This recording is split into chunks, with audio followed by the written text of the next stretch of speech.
Di dalam mengelola negara, pilihlah manusia yang mempunyai new mind terhadap masa kini dan masa depan. Kalau perlu dipertanyakan kepada siapa saja yang bercita-cita ingin mengelola negara ini pada saat ini dan ke depannya. Pertanyaannya sederhana, apakah sekarang dunia masuk ke resesi atau decoupling? Nah, bisa nggak dia jawab? Faham nggak dia?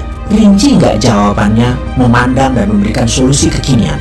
Kita bantu deh memberi gambaran sekilas agar pemimpin tersebut bisa menjawab. Resesi itu menghitungnya dari hal yang umum, pertumbuhan ekonomi negatif.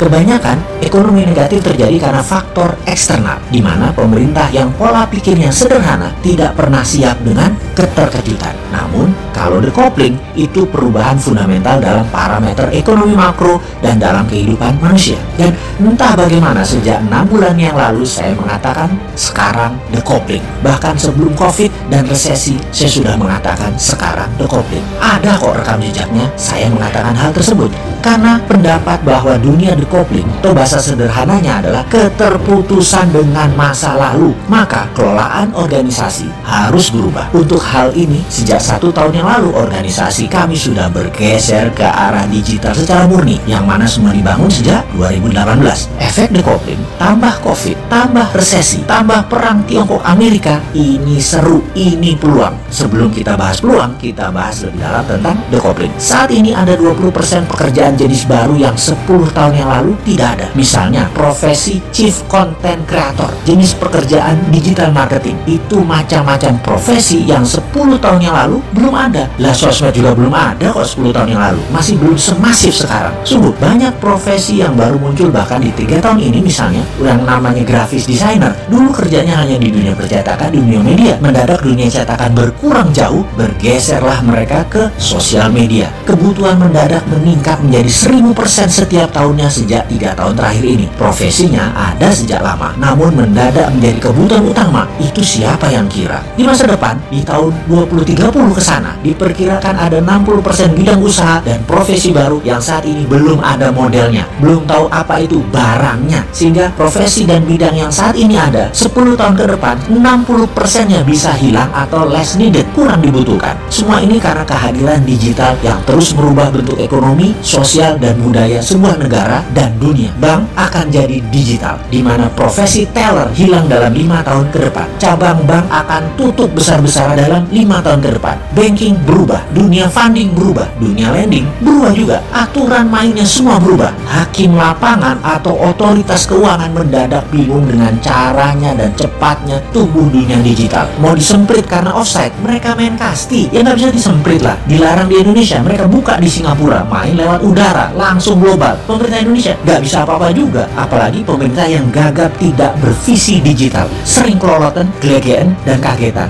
Bahkan militer pun didigitalkan saat ini. Kalau pengelolanya agresif, tentara garis depan itu robot, bisa droid, bisa manusia dengan robotic arm atau leg, atau pasti terkoneksi dengan satelit. Bener deh, kalau saya kan sontoloyo, maka pasti saya ubah habis-habisan itu departemen sesuai dengan kebutuhan zaman. Pilar manajemen negara diwakili kementerian kita akan ubah. Ada 7 menteri utama yang mengerjakan Ipolek Sosbud Hankam. Departemen Pertahanan berubah menjadi Departemen Perang atau Minister of War. 7 macam jenis perang harus punya deputinya. Military warfare, digital data informational warfare, economic warfare, biological warfare, dan lain sebagainya. Juga untuk Indonesia mendapatkan pemimpin terbaik, juga rapih tata kelola negaranya. Akan ada lagi yang namanya Dewan Pertimbangan Agung atau DPA. DPA adalah wakil dari para pemangku adat, ulama, dan terah Kasultanan Keraton Nusantara. Kemudian juga akan hadir lagi fraksi TNI, Polri, dan ASN masuk DPR kembali, di mana suara di Komisi TNI, Polri, dan ASN masing-masing 5%. Semua wakil rakyat dari TNI, Polri, dan ASN adalah pejabat yang masih aktif yang bisa dipergilirkan setiap 1, 2, 3 tahun tergantung pimpinan mereka. Dalam pemilihan presiden, suara rakyat adalah 80%, suara DPR 10%, suara DPA 5%, suara MPR 5%. DPR, MPR, DPA menyetujui GBHN garis besar haluan negara 100 tahun Indonesia, di mana setiap pemerintahan yang menjabat harus mempunyai cara berusaha untuk mencapai target tersebut atau nation interest tersebut. Misalnya, GBHN Indonesia Emas 100 tahun merdeka, yaitu di tahun 2045, yaitu 25 tahun dari sekarang. Indonesia memiliki kekuatan pendidikan nomor 3 besar, ekonomi nomor 2 besar dunia, teknologi 3 besar dunia, sistem kesehatan 3 besar dunia, kendali pangan nomor 1 terbesar di dunia, pertahanan keamanan nomor 3 terbesar di dunia, kendali informasi nomor 3 besar dunia, kendali sistem keuangan 3 besar dunia, kendali energi terbarukan dan baterai nomor 1 di dunia. Lalu dalam 75 tahun kemudian, hingga tahun 2120, Indonesia kendalikan sepertiga dunia secara pengaruh di bidang budaya, kesenian, keuangan, teknologi, kesehatan, informasi, dan menjadi pemimpin dalam mengeksplor kehidupan manusia di Mars. Mars menjadi the next frontier, di mana mineral tambang adalah sumber yang dapat membuat bumi menjadi bertahan dalam jangka panjang. Jarak 8 bulan saat ini perjalanan dari bumi ke Mars hanya 3 hari dalam teknologi yang dipimpin Indonesia di tahun 2120. Saat itu tambang mineral Mars mayoritasnya adalah milik Indonesia.